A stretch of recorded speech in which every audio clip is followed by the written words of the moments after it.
تو داؤد علیہ السلام نے ایسی مہارت سے لڑائی کی ہے کہ جا کے جالوت کو قتل کر دیا. یہ وظیفوں کی بیس پہ نہیں ہوا, اس کے لیے تیاری تھی, ٹریننگ تھی.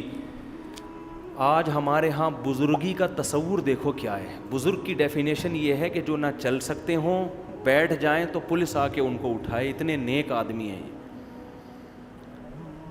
سمجھ رہے ہو, اتنے نیک ہیں, حضرت لیٹتے ہیں اٹھ ہی نہیں پاتے, اتنے نیک, چل ہی نہیں سکتے. میں تو کوئی بزرگ نہیں ہوں بھائی, میں تو بہت ہی گناہ گار آدمی ہوں. اب تو میں تھوڑا سست ہو گیا.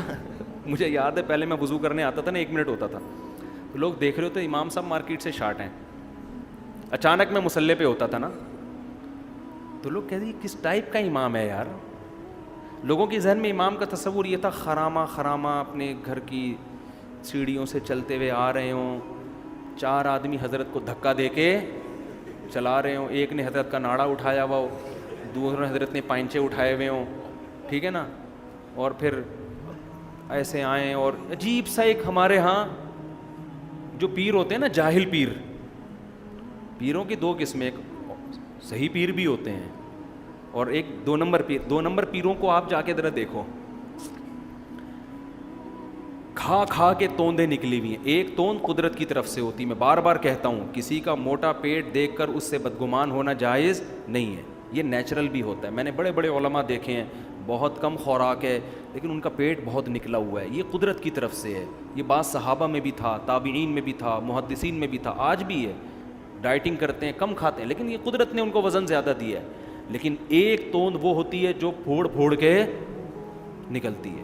ہدیے, نذرانے, بکرے, دمبے اتنے کھاتے ہیں یار. تم خدا کے بندے کبھی روزہ بھی رکھ لیا کرو, اللہ کے بندو. پیر جمعرات کا روزہ سنت ہے, ایام 20 کا کبھی تو کچھ کم کرو. قرآن داؤد علیہ السلام کی تعریفیں کر رہا ہے, ایسی بہادری سے لڑے. تو کیا داؤد علیہ السلام معاذ اللہ ایسے ہوں گے کہ چلا نہیں جا رہا, بیٹھا نہیں جا رہا؟ سلمہ ابن اکوع رضی اللہ تعالی عنہ صحابی رسول ہے, گھوڑے سے تیز دوڑ لیا کرتے تھے, گھوڑے سے تیز.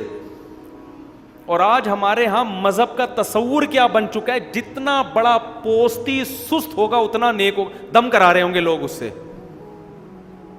لوگ اس سے کیا کروا رہے ہوں گے؟ دم کروا رہے ہوں. اور اگر کوئی جاگنگ کر رہا ہے, گھڑ سواری کر رہا ہے, بھاگ رہا ہے, دوڑ رہا ہے, چست ہے, ہل رہا جل رہا ہے, فضول قسم کا آدمی, بزرگ تو یہ ہو ہی نہیں سکتا. تو یہ اسلام کا کیا کانسیپٹ ہم نے دماغ میں بٹھا لیا. اسلام تو آپ کو فجر کے لیے کیوں اٹھا رہا ہے؟ سلانے کے لیے تھوڑی اٹھا رہا ہے. وہ بھائی یہ ٹائم ہے اٹھنے کا. کامیاب قومیں صبح کے وقت اٹھا کرتی ہیں, ناکام قومیں 12 بجے سو کے اٹھتی ہیں. خیر کہاں سے کہاں بات چلی گئی. میں تو جب یہ آیتیں پڑھتا ہوں نا, میں سوچتا ہوں یار کیا داؤد علیہ السلام کی ٹریننگ کیا ہوگی ہے, وہی کیا تلوار چلانا اور گھڑ سواری جانتے ہوں گے. اور داؤد علیہ السلام کی یہ خوبی ہے کہ قرآن نے جتنا عبادت کا تذکرہ داؤد علیہ السلام کا جس اہتمام سے کیا ہے, میری معلومات کے مطابق کسی دوسرے شخصیت کا ایسا تذکرہ نہیں کیا. اس سے پتہ چلتا ہے کہ داؤد علیہ السلام جتنے بڑے کمانڈر تھے اتنے ہی زیادہ عبادت گزار بھی تھے. عبادت بھی ویسے ہی تھی ان کی. آج اگر کوئی لڑائی کے میدان میں آگے ہوتا ہے تو وہ لبرل بن جاتا ہے, وہ مذہب سے بالکل دور, وہ نماز روزے سے غافل ہو جاتا ہے. تو قرآن کہتا ہے وَقَتَلَ دَاوُودُ جَالُوتَ, داؤد علیہ السلام نے کس کو قتل کیا؟ جالوت. اللہ نے خوش ہو کے آتاہ اللہ العلم والحکمہ, علم بھی دے دیا, حکمت اور نبوت بھی دے دی, پیغمبر بنا دیا اللہ نے. اور اب حکم دیا آئندہ کمانڈر کون ہوگا؟ آپ ہوں گے. اب بنی اسرائیل کی قیادت کس کے پاس آئے گی؟ یہ الیکشن سے سلیکشن نہیں ہو رہی. اگر بنی اسرائیل میں جمہوریت ہوتی, کسی مکھنچو کو اپنا کمانڈر بنا دیتے. یہ جمہوریت جو آج کل مارکیٹ میں چل رہی ہے نا صحیح ہے نا, وہ یہی چل رہی ہے. جو جھوٹ بولتا, سب سے زیادہ نعرے لگاتا, وہی سب سے آگے آتا.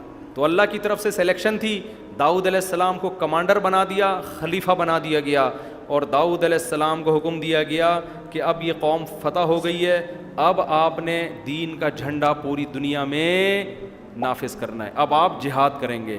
تو داؤد علیہ السلام لڑتے رہے, پوری زندگی لڑائیوں میں گزری.